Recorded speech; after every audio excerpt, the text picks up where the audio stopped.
আকাশের সতর্কবার্তা তাই বলছে।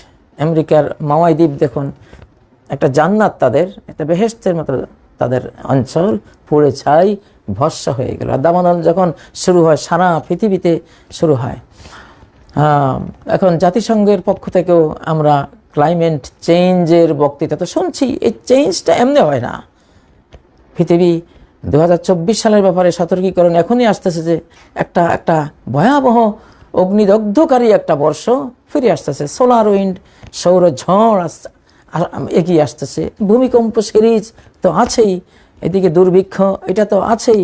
আকাশ থেকে আসা শাস্তি সিরিজ, শাস্তি জমিন থেকে ভূমিকম্প ইত্যাদির মাধ্যমে আসা শাস্তি সিরিজভাবে সিলসিলা ওয়ার আসতেছে। আবার ওইদিকে রাশিয়া, ইউক্রেনের পিছনে প্রবল শক্তিধররা মিলে সেখানে আরেকটা পারমাণবিক যুদ্ধের ডামাডোল শুনতে পাচ্ছি। তো সব মিলিয়ে মানে আল্লাহর পক্ষ থেকে সতর্কীকরণের আর কোনো শেষ নেই, এতটা সতর্কীকরণ আসছে। কিন্তু নূহ আলাইহিস সালামের যুগে যা হয়েছে এই যুগে তাই হবে। মানুষ এটাকে কানে তুলবে না, বিশ্বাস করবে না। বিশ্বাস করবে তখন যখন মরতে পড়বে তখন। প্রিয় ভাইরা, তো নূহ আলাইহিস সালামের সময় বিজয়ের নমুনা দেখলেন। 70-80 জন আল্লাহর বলে বিজয়ী হয়েছেন, আল্লাহর শক্তিতে বিজয়ী হয়েছেন। নিজের শক্তি বলে নয়। শেষ জামানায় এখনো আল্লাহর কিছু বান্দারা তৈরি হন। এই কোরআনকে বুকে নিন, নবীর সুন্নাহকে বুকে নিন। কোরআন যা আপনার চরিত্র তাই হোক। আপনারা যারা আছেন, যে কজনই বুঝেন আল্লাহকে বুঝেন, আল্লাহর কোরআনকে বুঝেন। নবীজির কানা খুলুকুহু আল কোরআন, নবীজির চরিত্র ছিল আল কোরআন। আপনাদের চরিত্র হবে আল কোরআন, আপনাদেরও চরিত্র হবে আস-সুন্নাহ। আল্লাহ আপনাদের হাতে পৃথিবী তুলে দেবেন, যেই হন না কেন, আপনারা যেই হন না কেন। আল্লাহর ওয়াস্তে এমন কিছু আল্লাহর বান্দা শুধু আল্লাহ জানবে, আর কারো জানার দরকার তো নাই, আর কারো জানার দরকার নাই। আল্লাহ তো জানেন যে আপনি কি, আপনার হাতে আল্লাহ তুলবেন, আপনাদেরকে আল্লাহ নিয়ে আসবেন, পৃথিবীটাকে পবিত্র করতে হবে। শেষ কোরআনের নূর বিশ্বময় ছড়াতে হবে, সেই কাজ এখন সামনে আল্লাহ করাবেন। নূহ আলাইহিস সালামের বিজয়ের নমুনা দেখলেন। ইব্রাহিম আলাইহিস সালামের বিজয়ের নমুনা আপনারা তো জানেনই। তার সাথে কেউই নেই, ইব্রাহিম আলাইহিস সালামের সাথে তো কেউই নেই, একেবারে একা মানুষ। খালি তার স্ত্রী আর তিনি, এই দুইজন। কি হলো সেখানে বিজয়ের নমুনা কি? এতটা অসহায় ইব্রাহিম আলাইহিস সালাম, একা দেখে নমরুদ দুঃসাহসী ঘোষণা দিয়ে দিল, জ্বালিয়ে দাও। قالوا حرقوه وانصروا آلهتكم إن كنتم فاعلين। قالوا তারা বলল, হাররিকুহু, ওকে জ্বালিয়ে দাও, অগ্নিদগ্ধ করে শেষ করে দাও। ওয়ানসুরু আলিহাতাকুম, তোমাদের মাবুদদেরকে নুসরাত সাহায্য করো। ইন কুনতুম ফাইলিন, যদি কিছু করার মানুষ হও, কিছু করার ক্ষমতা থাকে তো এটা করো। কতটা অসহায় হলে তাকে এইভাবে আগুনে ফেলে জ্বালিয়ে পুড়িয়ে শেষ করে দেওয়ার সিদ্ধান্ত তারা নিতে পেরেছিল।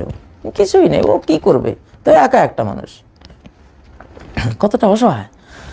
তো সত্যের সাথে একটা লোক যদি সত্যকে অন্তরে ধারণ করে, চরিত্রে ধারণ করে, আর কিছু লাগে না। দেখুন আল্লাহ কি করলেন, কুলনা ইয়া নারু কুনি বারদান ওয়া সালামান আলা ইব্রাহিম। আমরা বললাম, ইয়া নারু, হে আগুন, কুনি বারদান, তুমি হয়ে যাও শীতল। এটুকুতে থামলে, শীতল বলে আল্লাহ থামলে বরফ হয়ে যেত আগুন। সেদিন বিশ্বের মানুষ অগ্নিকুণ্ডে জায়গায় দেখতো, বরফের কুণ্ড হয়ে গেছে, বিশাল বরফের খণ্ড। কিন্তু আল্লাহ পরে বললেন, না না না, অত বেশি ঠান্ডা আবার হয় না যে বরফ হয়ে যাবে। ওয়াসালামা, সালাম, শান্তিদায়ক শীতলতা, শীতল হও, যেটা শান্তিপ্রদ হবে। এয়ার কন্ডিশনের চেয়েও আরও air condition, Rabbani air condition, তো ওইটা হও। আলা ইব্রাহিম, আমার ইব্রাহিমের জন্য তুমি শান্তিময় শীতল হয়ে যাও। হয়ে গেল, আগুন তাকে জ্বালালো না, বরং পৃথিবীর সবচেয়ে শান্তির দিন সেখানেই।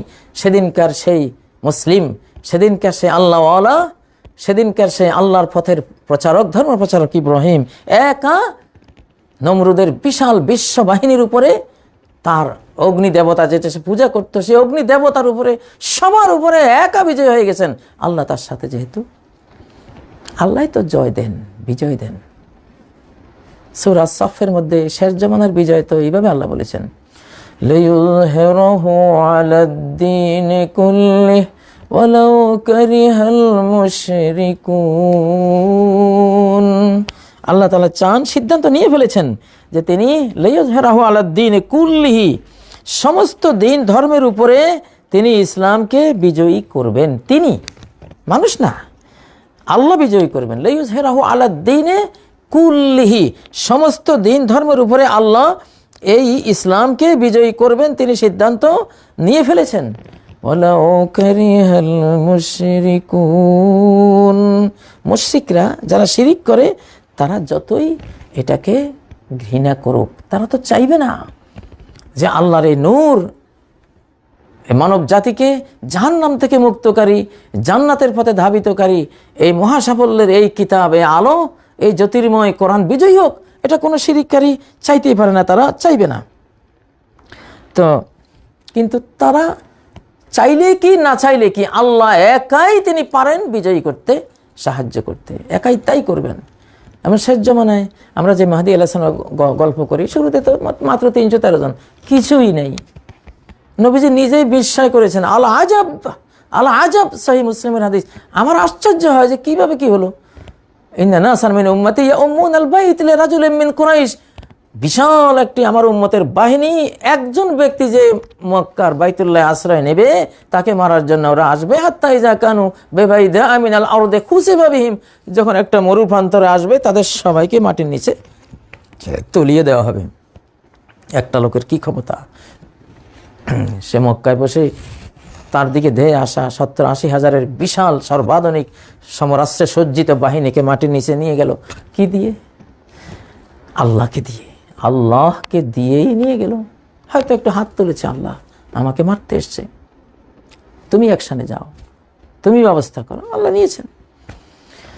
এখন আল্লাহওয়ালা মানুষের দরকার, নবীওয়ালা মানুষের দরকার, কোরআনওয়ালা মানুষের দরকার, সুন্নাহওয়ালা মানুষের দরকার। কিছুই নাই, আপনি দেখবেন এদের কিছুই নেই, কিন্তু এদের সামনে সবাই হেরে গেছে। শেষ জামানা তো তাই হবে। 313 জন, কিছুই নেই। নবীজি নিজে বলেছেন, লা আদাদ ওয়ালা উদ্দা ওয়ালা মানা, না কোনো ওদের সংখ্যা আছে যুদ্ধ করার মতো, ওয়ালা উদ্দা, না কোনো সমরাস্ত্র আছে যুদ্ধ করার মতো, না কোনো রসদ আছে, না কোনো টাকা পয়সা আছে, কিছুই নাই। ওয়ালা মানা, না কি তাদেরকে প্রতিরোধ বাঁচাবার জন্য তাদের কোনো সৈন্য সামন্ত আছে, কিছুই নেই। এই রকম দুর্বল অবস্থাতেই মহান আল্লাহ রাব্বুল ইজ্জাতুল জালাল তার কোরআনওয়ালা, সুন্নাহওয়ালা, আল্লাহওয়ালা, নবীওয়ালাদেরকে সাহায্য করেন। কেন করেন? যাতে মানুষ বুঝতে পারে কি দিয়ে এরা বিজয়ী হয়েছে। নিশ্চয়ই এক মাবুদের ক্ষমতা উনি করেছেন। তখন মানুষ আল্লাহর প্রতি ভক্ত হবে, আল্লাহর প্রতি বিশ্বস্ত হবে, বিশ্বাস আনবে, আরও বেশি তারা ঈমানের দিকে আসবে। এই জন্য সত্যের জন্য সত্যই যথেষ্ট, হকওয়ালাদের জন্য হকই যথেষ্ট। দেখুন ইব্রাহিম আলাইহিস সালাম কতটা অসাধু, নূহ আলাইহিস সালামের তো তবু 70-80 জন ছিল, ওনার তো তাও নাই। খলিলুল্লাহর তাও নাই, একা। আল্লাহু আকবার। আর ওনার স্ত্রী তো কোথায় রয়েছে? আর তখনও তো ইসমাইল ইসহাকের জন্মই হয়নি, কেউ নেই। এরপরে দেখুন মূসা আলাইহিস সালামের কি হলো। মূসা আলাইহিস সালাম সেই বছরের পর বছর দাওয়াতি কাজ করতে করতে করতে, যাক ওনার গোত্রে 300-350 মানুষ ছিল, তাদেরকে নিয়ে তিনি পালাচ্ছেন, তিনি পালিয়ে যাচ্ছেন, জান বাঁচাবার জন্য চলে যাচ্ছেন। মূসা আলাইহিস সালাম 10-12 লক্ষ আর্মি, দুর্ধর্ষ বিশ্ব শক্তি নিয়ে ফেরাউন পিছনে ধাওয়া করেছে। আজকে শেষ, মূসা আলাইহিস সালামকে আজকে রাখবে না, তার জাতি যা ছিল আজকে সব ধরা থেকে নিশ্চিহ্ন করে দেবে। কিন্তু নিশ্চিহ্ন করতে গিয়ে নিজেরাই যে নিশ্চিহ্ন হলেন। মাত্র 300-350 লোক পালাচ্ছে, পালিয়ে যাচ্ছে জানের ভয়ে, কিছুই নাই। নবীর কাছে খালি লাঠি একটা আছে, ওদের কাছে তো কিছুই নেই, পালাচ্ছে। মোকাবেলা করার তাদের ক্ষমতা নেই। লাঠি দিয়ে মূসা আলাইহিস সালাম পারেন, অনেক কিছু করতে পারেন, কিন্তু সেটা তো দুনিয়াতে আল্লাহ তাআলা ওই নিয়মে কাজ করেন না। বান্দাদেরকে তাদের এখানে যা আছে ওই সামর্থ্যের ভিতরে কাজ করার তিনি ব্যবস্থা করেন সাধারণত। তো দেখুন কি হলো,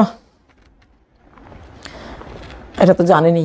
সূরা আশ-শুআরা, সারা কোরআনে এই কাহিনীটা আল্লাহ তাআলা ব্যক্ত করেছেন। তো وَأَزْلَفْنَا ثَمَّ الْآخَرِينَ وَأَنْجَيْنَا مُوسَى وَمَن مَّعَهُ أَجْمَعِينَ ثُمَّ أَغْرَقْنَا الْآخَرِينَ আমি লোহিত সাগর পারে নিয়ে আসলাম অন্য দলটাকে, ফেরাউনের দলবলকে, লক্ষ লক্ষ আর্মি, দুর্ধর্ষ সমরাস্ত্র সহ তাদেরকে নিয়ে আসলাম। আর আনজাইনা মূসা ওয়া মান মাহু আজমাইন, মূসা আর তার সাথী যারা ছিল সবাইকে আমি মুক্তি দিয়ে দিলাম, আর অন্যদেরকে ডুবিয়ে দিলাম, সলিল সমাধিতে শেষ করে দিলাম। 313 জন, আর হলো 10-12 লক্ষ আর্মি, গোটা রাষ্ট্র শক্তি 313 জনের সামনে শেষ জমানায় এরকম হবে। এরকম একটা দল থাকলে হলো। এতগুলি আউলিয়া আল্লাহ, 313 জন আউলিয়া আল্লাহ, আল্লাহর ওলি, আল্লাহ ছাড়া যারা কিছুই বোঝে না, যারা মনে করে এই পৃথিবী আমার সাথে থাকবে না, আমার এই বাড়ি আমার সাথে থাকবে না, আমার এই শক্তি আমার সাথে থাকবে না, আল্লাহ থাকবেন। আগেও আমার কিছু ছিল না, আল্লাহ ছিলেন, পরেও আমার কিছুই থাকবে না, আল্লাহ থাকবেন। এখনও যেগুলি দেখতেছি এগুলি মরীচিকা, কিছুই থাকবে না, এগুলি থেকেও নাই, কি করবে আমার। নিদানকালে দেখা যায় লক্ষ লক্ষ আর্মির মালিকও মরে যায়, ওরা কিছুই করতে পারে না, কিছুই করতে পারে না। আমাদের কি করতে পেরেছিল তার 10-12 লক্ষ আর্মি? কিছুই করতে পারেনি। প্রিয় ভাই বোনেরা, আখেরি জামানার বিজয়টা এমনই হবে, অল্প কিছু আল্লাহওয়ালা, কঠিন আল্লাহওয়ালা, একেবারে মুহাম্মদুর রাসূলুল্লাহ সাল্লাল্লাহু আলাইহি ওয়াসাল্লাম তার সাহাবাদের মতো, এবং যেটা হাদিসে পাই ইমাম মাহাদিদের মতো, একেবারে আল্লাহওয়ালা কিছু। হ্যাঁ, এদের একটা কথাই ক্ষেপণাস্ত্র, পৃথিবীর সমস্ত অ্যাটমিক পারমাণবিক ক্ষেপণাস্ত্রের যে ক্ষমতা, ওদের একটা দোয়ার ক্ষমতা ইচ্ছে বেশি, এতটা তারা আল্লাহর বলে বলিয়ান। তো দেখুন তালুতের বাহিনী, আমাদের শেষ জমানার যেটা হবে, তালুতের সেই কাহিনীটা এখানে সূরা আল বাকারায় আল্লাহ তাআলা উল্লেখ করেছেন। তো এখানে তালুত বাহিনীর যে জয় পরাজয়ের কথা আছে, তালুতের সাথে ছিল মাত্র 313 জন, ছিল 1 লক্ষের মতো লোক ওনার, কিন্তু ওরা ওই যে একটা নদীর মধ্যে, একটা নদী পার হতে হলে কেউ ওই নদীর পানি পান করতে পারবে না, ইল্লা মানিক তরাফা গোরফা, 1 কোষ, শুধু 1 কোষ পানি নিতে পারবে, এর বেশি না। এর বেশি নিলে সে আর এই দলের সৈনিক হিসাবে সে থাকতে পারবে না, তাকে বিদায় করে দেয়া হবে। তো এটা এটা এটা ঘোষণা করেছিলেন তালুত। 1 লক্ষ বাহিনী নিয়ে নদী যখন পার হতে শুরু করলেন, তখন 1 লক্ষের মধ্যে সবাই পেট ভরে পানি পান করে নিল, মাত্র 313 জন এমন টিকলো যারা পানি পান করলো, 1 কোষ পান করেছে, না হলে পান করেইনি, সবর করে চলে গেছে। তো এখন এই 313 জন কি আছে বলুন? কিছুই নেই। জালুত দুর্ধর্ষ মহাবীর রণবীর, 1 লক্ষাধিক বাহিনী তার সাথে।